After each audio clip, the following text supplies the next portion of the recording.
Welcome students to today's presentation on English Comprehension syllabus for Maharashtra MCA exams due in March 2024. Now, I'm sure you might be aware that the English comprehension has a 40 marks weightage. However, it is merely just not an ability to test your language. However, it's a measure of your ability to understand, analyze, interpret the written English as well. With that being said, let's see what is the syllabus for the English comprehension. So the syllabus begins with basic English grammar. Now, in the entire session, I'll try to be as fluent as I can in English, but sometimes I might just switch to Hindi so that the students who are currently weaker in the English language will also get the messaging correctly. So within the basic English grammar, the candidates are being evaluated on the understanding of the fundamental grammar rules, including how the sentence structure is done, what are the tenses, and the parts of speech. The next one is the vocabulary. Now, what do you mean by vocabulary? The precious knowledge that you have and how you can present. In particular, in vocabulary, the candidates are assessed on the knowledge of synonyms, antonyms. Now, what are synonyms and antonyms? Synonyms are the words which are similar to the words that are being asked, and the antonyms are the words which are exactly opposite. And it's not just about knowing the synonym and the antonym, it is also your ability to use a wide range of words. The next one is the comprehension. Now, within the comprehension, the candidates will be tested for their reading and understanding skills by presenting passages. So there will be a passage that will be given, and then there will be some series of questions basis on that particular passage, where it will be assessed whether you have a grasp. Now, what do you mean by grasp? Whether you have understood the main idea, the details, the primary details, the secondary details, and so on. Synonyms and antonyms, I think I've just covered that. It will be evaluating the candidate's ability to identify words with similar or the opposite meanings, testing their language precision. Continuing with the next one, we also have the sentence correction. Now, within sentence correction, it will be the candidate, you for that matter, will be checked against the proficiency in rectifying the grammatical errors and emphasizing on how a proper sentence should be constructed. The next one is the words and the phrases, where your familiarity with the idiomatic expressions, commonly used phrases, and their appropriate usage will also be tested. Jumbled paragraphs, this basically evaluates the candidate's organizational skill. So you will be presented with a disordered paragraphs and your ability to rearrange them coherently and correctly. With that being said, let's jump into a few reference questions that we have, and we'll try to solve those questions together. The first topic that I have taken is the basic English grammar. Now, within the English grammar, what you have to do is you have to identify the grammatical error in the sentence. She don't have any plans for the weekend. So it looks very simple statement. She don't have any plans for the weekend. Now, some of the options that you have is what is the grammatical error, whether don't is not correct, have is not correct, plans is not correct, or weekend is not correct. So I think when we read this particular statement, we should be very clear with the basic English grammar, which says she don't doesn't look like a correct grammatical one. So what exactly is the answer? The answer would be, of course, don't. So she doesn't have any plan for the weekend. Now that makes a grammatically correct sentence. The next one is choose the correct form of the verb to complete the sentence. The team dash playing exceptionally well today. So some of the options that you might have is the team am, the team is, the team are, and the team be are playing exceptionally well today. Now I think this is relatively easier one. The team is playing exceptionally well today. So yes, the team is playing because it's still in the present tense, and the team is playing exceptionally well today. So the action is still ongoing, and that's why the answer is. Okay, the next one. Identify the part of the speech of the word which is written in bold. The cat sat quietly on the window sill. So what will be the part of the speech of quietly, whether it's adjective, adverb, noun, or verb? Now, just take 2-3 second pause and try to find out the answer. Uh, in the meantime, here's the correct answer. The word quietly, the part of the speech would be adverb. Moving ahead, which sentence is grammatically correct? You'll be given with 4 sentences. Each of the girls has their own book. Every one of the boys has his own bike. Both of the options are correct or none of the above. So let's understand. Each of the girls has their own book. Every one of the boys has his own bike. Now, which sentence do you think is grammatically correct? So if you have answered B, then yes, the answer is correct. The sentence which is grammatically correct is every one of the boys has his own bike. Now, before I move to the next question, each of the girls has their own book. Why do you think it's incorrect?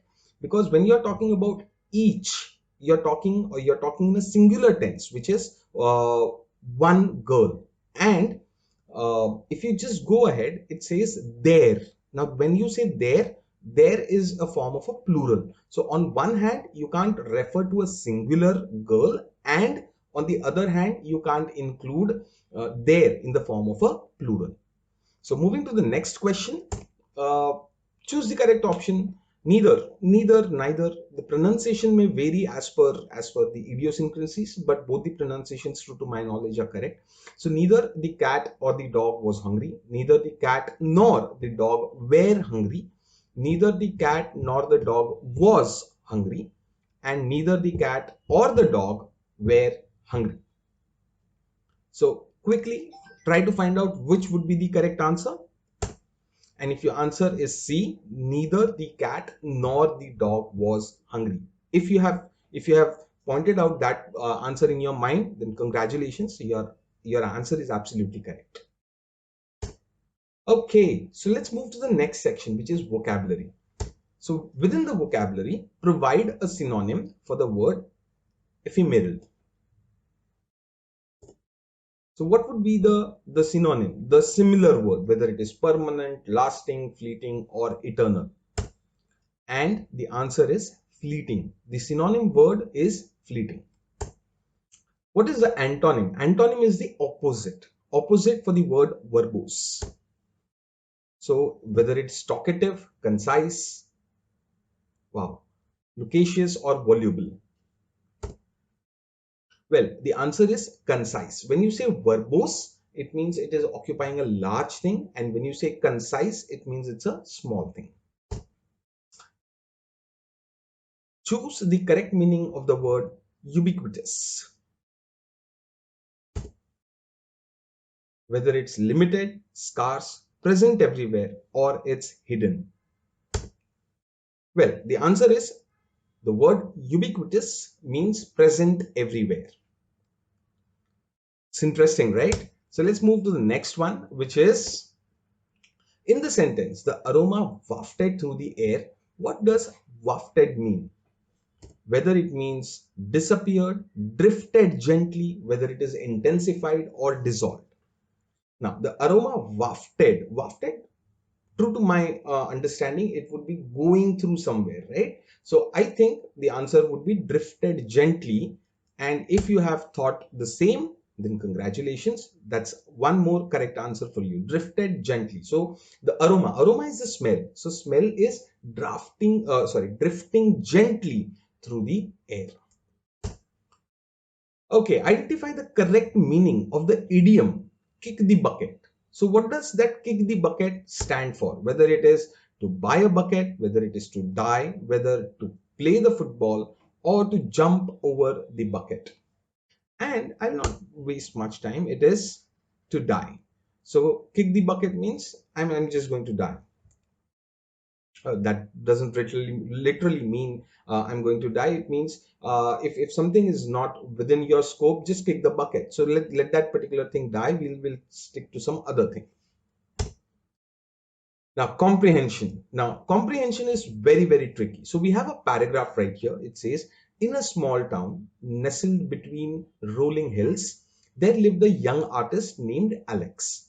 Now, whenever you're approaching the comprehension problem, all you have to do is just read the passage that has been provided to you in the most uh, detailed way. So once you go in the details of the passage, you will start getting these small answers. So in a small town nestled between the rolling hills, there lived a young artist named Alex. Alex's day were filled with the vibrant strokes of paintbrush, creating masterpieces that told stories of the forgotten dreams and unexplored realms. Realms can be worlds. One sunny morning, as the town woke to the aroma smell of the fresh pastries, Alex received a mysterious letter. The letter, adorned with an ancient seal, hinted at an art competition in a distant city known for unlocking the secrets of creativity. Fueled by curiosity and longing for recognition, Alex embarked on a journey that promised both challenges and revelations. So once I've read the paragraph in detail, now let's look at one of the questions. What is the main idea of the given passage? So whether Alex received a mysterious letter, the town nestled between the rolling hills, Alex's vibrant strokes of paintbrush, or Alex embarking on a journey for an art competition. Now, if you look at the options, all these are actually present within the paragraph, within the passage. Alex received a mysterious letter. Yes, the town nestled between the rolling hills. It's the first line of the passage. Alex vibrant stroke of paintbrush. I can see that. Yes, he's a kind of painter. And Alex embarking on a journey for an art competition. So what is the main idea? Now, if you see, for me, the main idea is Alex embarking on a journey for an art competition. That's the main idea, because if you look at the entire passage, it is just building the scenario where Alex is now going for a art competition. So yes, that's right. Alex embarking on a journey for an art competition. So the first answer was given by me. Now I'll wait for a few seconds before I give the second question and the answer. According to the passage, what event triggered the protagonist? Now, who's the protagonist? Alex is the protagonist. What event triggered the protagonist's decision? Whether it was Alex receiving a mysterious letter, whether the town nestled between the rolling hills, Alex's vibrant strokes of paintbrush, or the aroma of fresh pastries. Four options. What do you think? Why did Alex want to go to that particular competition? Well, the answer is definitely because Alex received a mysterious letter. The next one is, what inference? Inference can be drawn from the information which is given in the passage. Alex prefers morning to the other times of the day. The town is known for its delicious pastries. The art competition promises challenges and revelations. And Alex is not a successful artist. So 3 seconds for you guys. Just think of the answer in your mind. 1, 2, 3. And the correct answer is the art competition promises challenges and revelations. Okay, according to the passage, how did the character feel about the turn of the events? Well, Alex was indifferent, Alex was surprised, Alex was curious and excited, or Alex was disappointed. So 4 options, another 3 seconds for you. 1, 2, 3. And that's your answer. Alex was curious because he got a letter, and he was also excited because it's about the art competition. What conclusion can be drawn based on the information which is given in the passage? Well, Alex will win the art competition. I don't think so. It's not completely a conclusion that Alex is going to participate, but whether he'll win, whether he'll lose, we are not aware of that. The town is perfect setting for an artist. Might be, yes, that can be one of the conclusion. Alex's journey will lead to forgotten dreams. That's the third one. And the fourth one, the mysterious letter, was a prank. So I'm pretty sure the first and the fourth one is not the conclusion of the entire passage. However, the second or the third option, B or C, can be the correct one. So what do you think? Which would be the correct option? Well, the answer is Alex's journey will lead to forgotten dreams. Okay, synonyms and antonyms. The next topic, find the synonym for luminous. Well, I think that's quite easy.